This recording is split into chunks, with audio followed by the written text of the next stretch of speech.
Hello दोस्तों, नमस्कार। आज मैं सुनाने जा रही हूँ अपरा एकादशी व्रत कथा।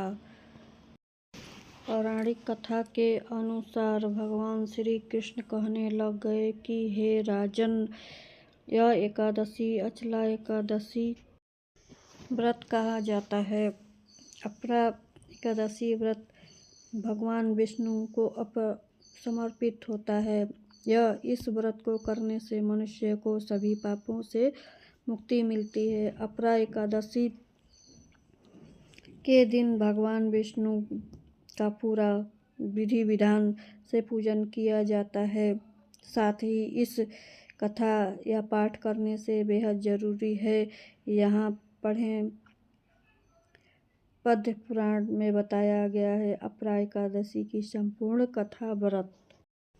भगवान श्री कृष्ण बोले, हे राजन, तुम संपूर्ण लोकों के हित के लिए बहुत ही उत्तम बात पूछी है। राजेंद्र, इस एकादशी का नाम अपरा है। यह बहुत पुण्य प्रदान करने वाली और बड़े बड़े पापों का नाश करने वाले हैं।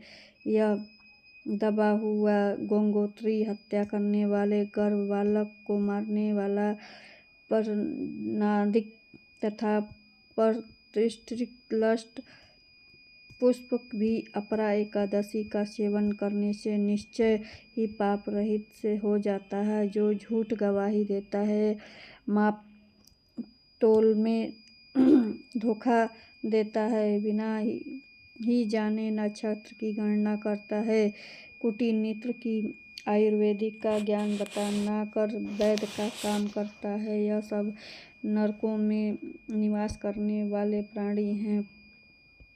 परंतु अपरा एकादशी के सेवन में से ये पाप हित हो जाता है। यदि यह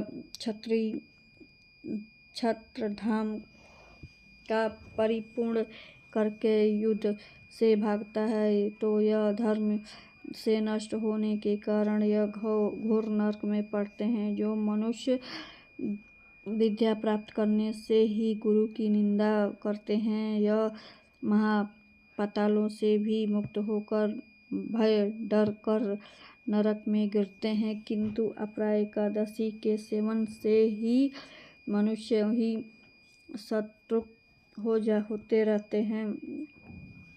माघ में जब यह सूर्य मकर राशि पर स्थित होता है, उस समय प्रयाग में स्नान करने वाले मनुष्य जो पुण्य होता है। काशी में भी शिवरात्रि का यह व्रत करने से जो पुण्य प्राप्त होता है, यह गया के पिंडदान करके पितरों की स्तुति प्रदान करने वाले पुरुष की पुण्य का भागी होता है। यह बृहस्पतिवार के शिखर पर स्थान पर होता है। गोदावरी में स्नान करने वाले मनुष्य जिस फल को प्राप्त करता है, वह बद्री का क्षमिक यात्रा करने से, भगवान केदारनाथ के दर्शन तथा बद्री तीर्थ के सेवन से जो पुण्य फल उत्पन्न होता है, तथा सूर्य ग्रहण के समय कुरुक्षेत्र में दक्षिणा रहित यज्ञ करके हाथी, घोड़ा और सुपुण्य दान करने से फल की प्राप्ति होती है। अपरा एकादशी से सेवन करने से भी मनुष्य ही वैसे ही फल प्राप्त होता है। अपरा एकादशी को उपवास करने से, भगवान वामन की पूजा करने से मनुष्य सभी पापों से मुक्त होता है। श्री विष्णु बल्के में प्रतिष्ठा होता है। इसे को पढ़ने से या सुनने से शस्त्र गोदान का फल मिलता है। दोस्तों, यह वीडियो पसंद आए तो प्लीज़ लाइक शेयर ज़रूर करिएगा और हमारे चैनल पे नए हैं तो हमारा चैनल सब्सक्राइब कर दीजिएगा। धन्यवाद।